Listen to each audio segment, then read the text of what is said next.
Morena koutou, ngā mihi kia koutou, kua haere mai nei ki te hui o te wai Māori. Ngā mihi ki ngā whānau o Taupō, ngā tūwharetoa tēnā koutou. Ngā mihi ki te wai Māori Trust, tēnā koutou. Ko Hikarangi tōku maunga, ko Waiapu tōku awa, ko Ngāti Porou tōku iwi, ko Joan Clapcott tōku ingoa. My reflection from yesterday was we all got very animated when we started talking about kai, which is fantastic because that's what today's session's all about, at least fish, so ika kai. But before I begin, I just wanted to mihi to our host, our tūwharetoa hosts, for the delicious kai at last night's dinner.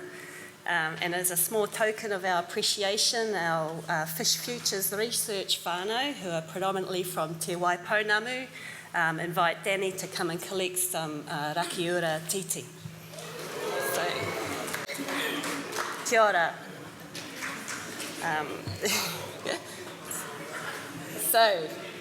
So welcome to the Murda session. So us Māori nerds and allied researchers who are here to talk today about some research that's going to deliver some of the data and leverage to improve our freshwater fish management in Aotearoa. The Fish Futures research program has its genesis or origin in recognising that there is a problem with freshwater fish management in Aotearoa. It's unjust, it's fragmented, and it's unsustainable. This won't be news to many of you here in the audience today, but here's some recent news headlines that illustrate the point, that illustrate these issues. Freshwater fish management is unjust because Māori have not been involved in the decision making as to what species are introduced and which are eradicated. For many Māori, we've been excluded from having been able to collect fish from our awa and rotu. Those rights and interests have been missing. The agencies who are responsible for managing freshwater fishes are fragmented. MPI manage quota systems, DOC manage native fish, whitebait and habitat. Fish and Game manage introduced species. And these agencies don't often talk to each other. Their policies conflicting policies result in unsustainable environmental outcomes. They have a focus on specific species management instead of holistic ecosystem management. And this is resulting in unsustainable environmental outcomes. And our environment's changing, the climate's changing, and our land use pressures are combining with these changing climates to result in unprecedented conditions for our fishes. So as researchers, we were thinking about what can we do to address this problem. And we spoke to whanaunga and our colleagues, and we identified 3 rohe where these issues are of specific and current concern. Of course, they're of concern across the nation, but we can't work everywhere all at once.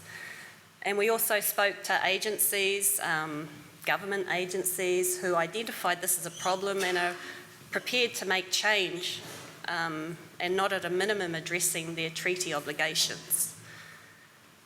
And we also spoke to Te Wai Māori, who helped us shape the objectives for this research. And the research objective or vision is to drive change towards holistic and just freshwater fish management in Aotearoa. The research is transdisciplinary in nature and it's place-based. And we address 3 main research aims. The first of which is to understand how people relate to freshwater fish across Aotearoa. The second is to predict future freshwater fish outcomes grounded on new data collected today, and to co-develop new local and national fish management strategies that are holistic and just. So I'd like to take this opportunity to introduce you to some of the research projects that are going to be undertaken as part of this 5-year research program. They only get one sentence each, which is a bit unjust in itself, but we welcome your feedback at any stage. So to understand how people relate to freshwater fish across Aotearoa, an analysis of historical discourse and policies will reveal who the key actors are and their values and worldviews. So what's at stake and how did we get here? A project looking at the interactions between humans and fish will reveal the values that have sustained the conditions, the negative and positive feedbacks. Studies framed by Mātauranga Māori will reveal how fish are part of our being. Surveys, both national and local, will reveal our contemporary values. So if and why people care about fish and how they should be managed. So I expect everyone in this room cares about fish, but what about the rest of the people out there? Studies of other species, other introduced species, and international comparison and perspectives will reveal what conditions and practices support positive dynamics. And finally, a project focused on videography will develop empathy by sharing unique and inspiring stories of our relationships with freshwater fish. 3 of the 4 projects that look at predicting future freshwater fish outcomes are related, so I'll introduce those together. This is very much about understanding how fish habitats are changing in response to climate and other pressures. So using things such as LiDAR and thermal imagery, we'll understand how our awa are evolving in the changing landscapes and how this is changing the fish habitat available.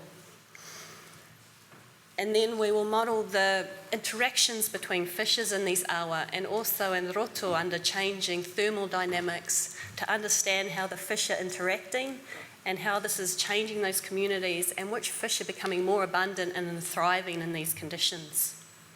This allows us to inform management actions or to test assumptions such as if we move trout from this roto, will it lead to positive feedbacks that will have a positive environmental outcome? That's our assumption, but we can deliver the data to test that.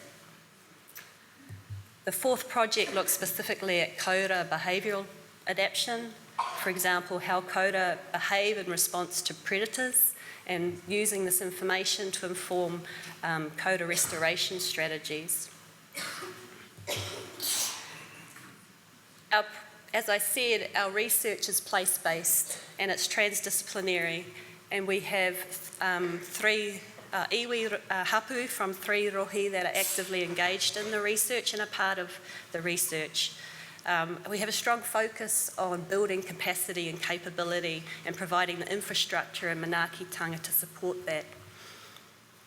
We have a Blue Skies working group that will have a national focus, co-led by Te Wai Māori. This is an opportunity to direct the development of tools, management tools and strategies that can make sure our research has a national impact. Importantly, this working group will bring together those disparate agencies, the DOC and Fish and Games, etc., to help develop a shared understanding and a shared narrative and develop those strategies and relationships that can have change and lead to sustainable and just fish management in the future. So before I pass the rākau over to my co-leads, I just wanted to introduce you to our growing research team. Hopefully some of these faces are familiar to you, and they very much welcome your feedback at any stage over the next 5 years. So kia ora. Kia ora koutou. Ko Robin Holmes tuku ingoa. I'm a freshwater ecologist by training, but I've been studying fish all my life, and I care deeply about fish, but not just about the fish, but about the fisheries that they support. And it's coming from that perspective. It's not enough for me that the fish are there or still there. They need to be there in the abundance to allow people to go fishing for them and harvest for them and make themselves whole again. So that's where I'm coming from and why I'm so excited to be part of this research. As my role within the co-leads is to sort of coordinate some of the more scientific method focused work. We're trying our hardest to be interdisciplinary, and listening to Tina Parau yesterday, I think that makes me in coordinating the backup vocals, and yeah, I'm really stoked with that because it means that we have a voice in this mahi, and yeah, I think that's a great place to be. So I'm really privileged for that. So I've only got a couple of minutes, so because I don't want to take up everybody's time, but I just wanted to spotlight or highlight one aspect of the work that we're hoping to do, one opportunity. William Anaru already highlighted the introduction of trout in the Aotearoa lakes and how that devastated the Cawthron fishery there. But shortly after trout were introduced, smelt were also introduced, and they have a big impact, perhaps even a bigger impact. We don't really know. There's a lot of questions there.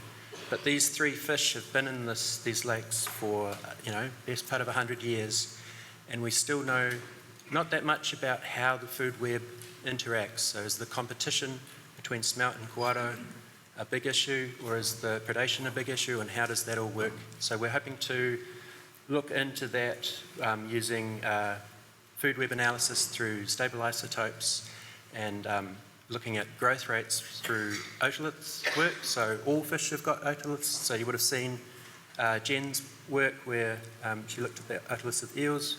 We hope to develop models around growth rates and the food web to parameterise this, and then harness that to the already existing models of how the changing climate and the warming climate is going to affect the warming lake. So we know one thing for sure is that the interaction between these species is going to change as this lake warms. So hopefully this will give a heads up as to what you might want to do next with these fish. So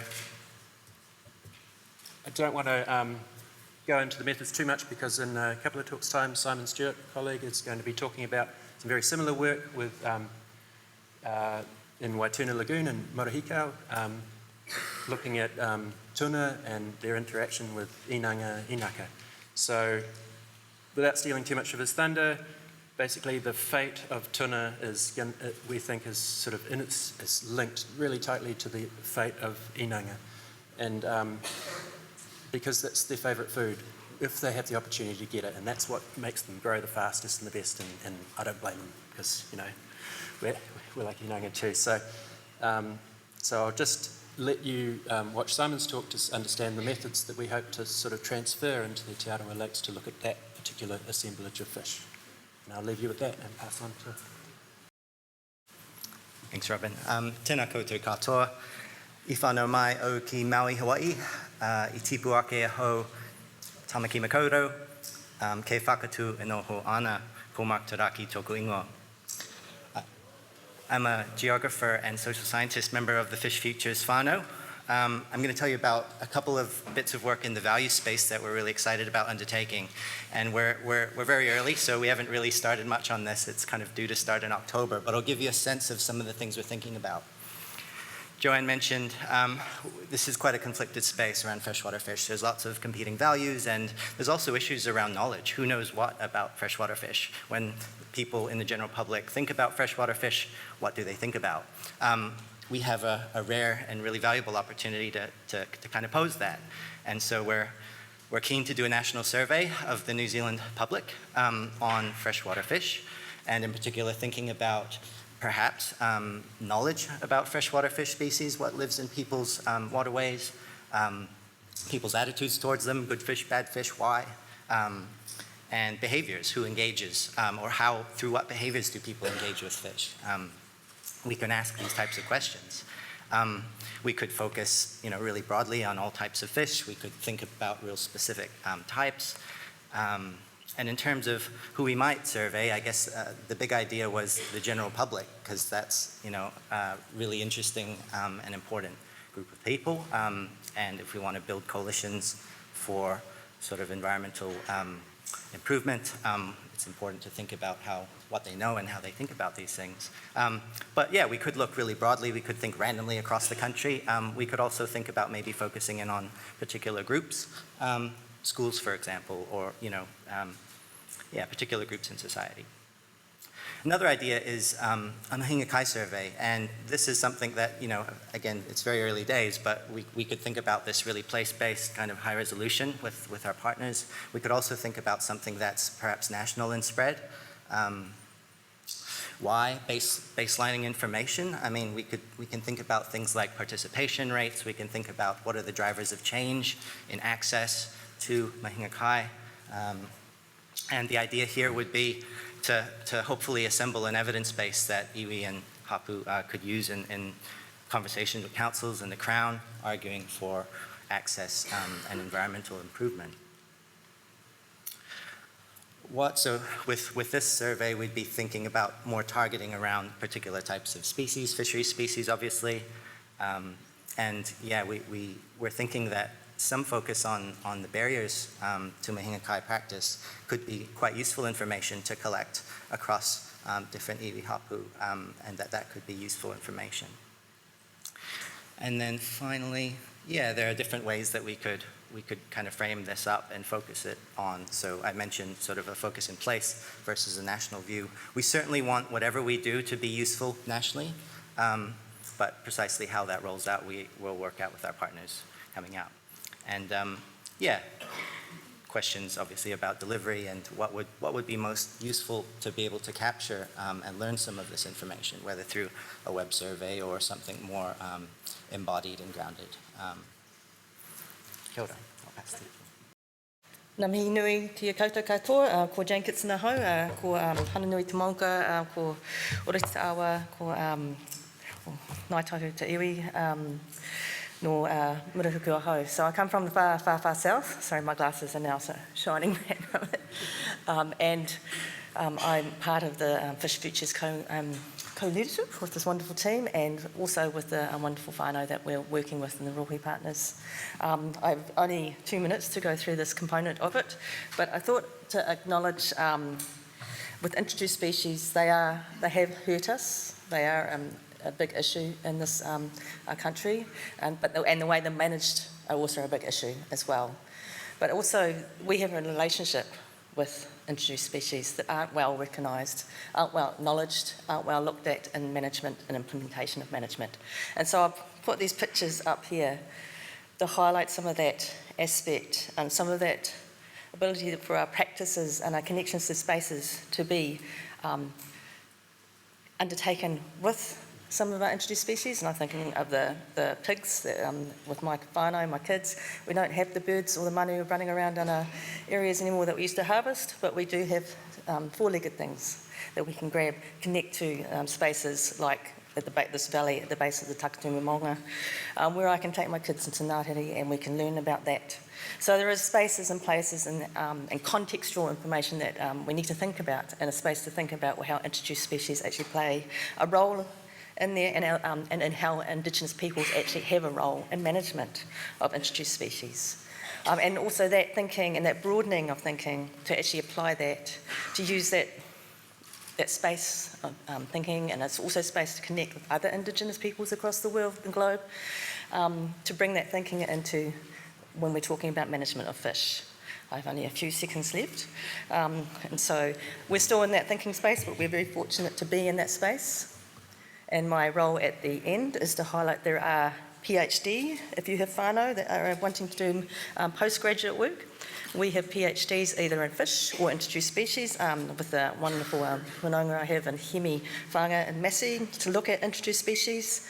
And we actually have a website, so that's also, and please do, because there's lots of pictures and there will start be stories and different bits of information in here too. So thank you very much. Ngā mihi.